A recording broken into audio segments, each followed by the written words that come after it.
Hello, fellow humans.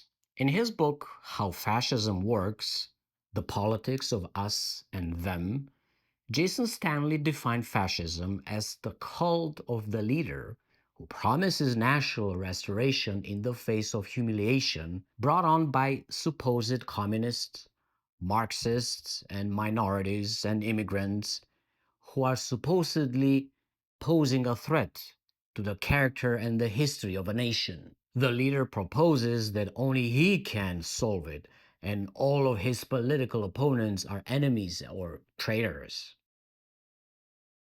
In 2024, an independent candidate for the presidency of Romania suggested that the nation comes first, that all political parties would be abolished, and he would serve the will of the people towards the path of salvation, with the grace of God, of course, keeping peace with all neighboring countries, of course, taking power away from the oligarchs, and boosting the prosperity of all citizens.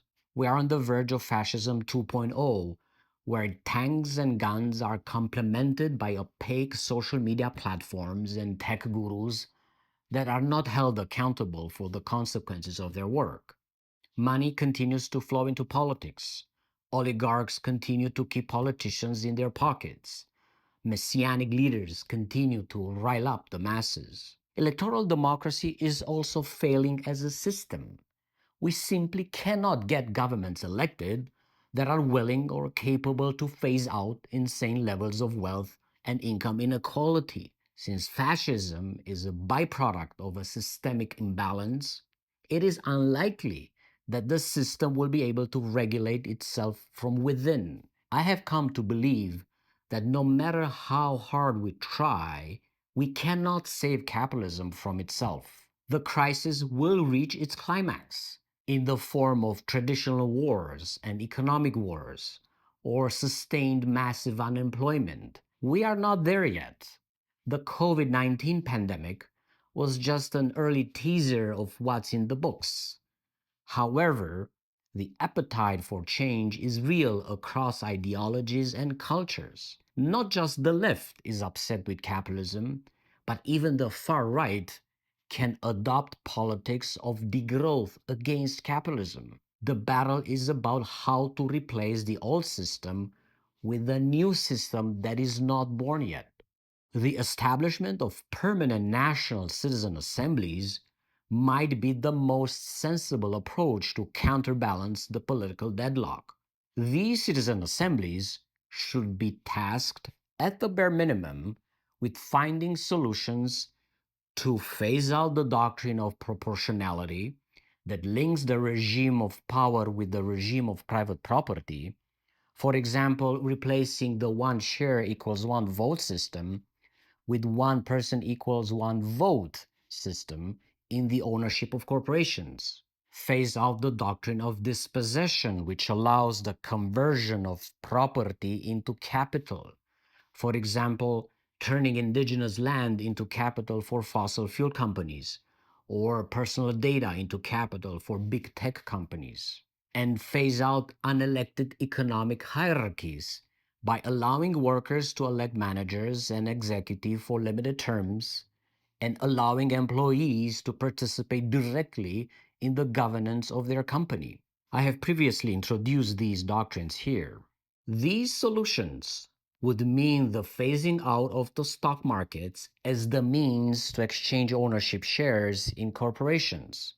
Stock markets have added a level of complexity to the economy that has completely disconnected economic activity from its supposed purpose, that of economizing resources for the needs of humans.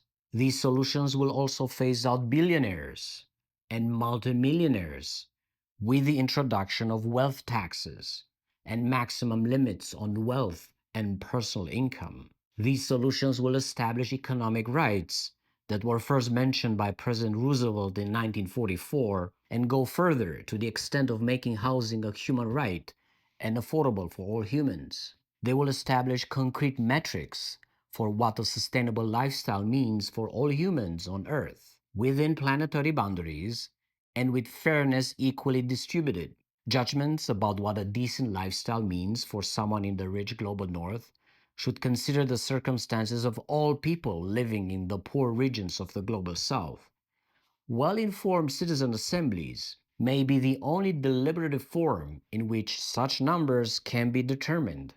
It is only fair and just that decisions about reducing inequalities in emissions and inequalities in the material consumption are not made at the government level, but in a bottom-up approach where the people themselves decide the boundaries of fairness. Questions to be answered by citizen assemblies: should all humans have the same limit to air travel? Should all humans have the same limit to how much gasoline they can use? Should all humans have the same limit to how many renewable kilowatts of electricity they can use? Should all humans have access to free quality healthcare and education? Should all humans have a guaranteed livable minimum income? These are just a few of the many questions on the reformist roster. Anything less than these fundamental reforms would fail to reform the system. Citizen assemblies remove the suspicions people have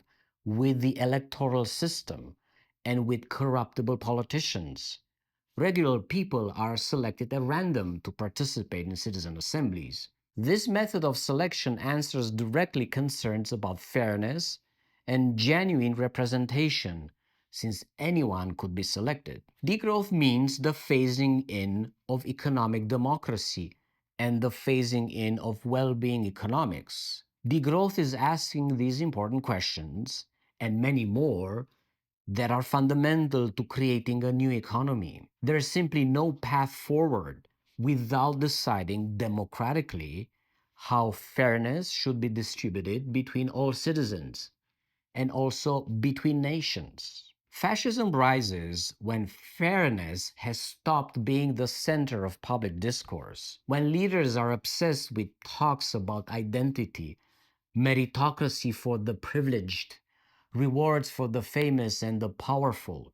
They create a void in the soul that seeks to be filled by divisive emotions. Bringing back serious debates about fairness with citizen assemblies created for this purpose can restore the wounded soul, save us from fascism, and take us out of the climate crisis and the social crisis. Thank you for watching. Please support me if you can on Ko-fi or Patreon to make these videos possible.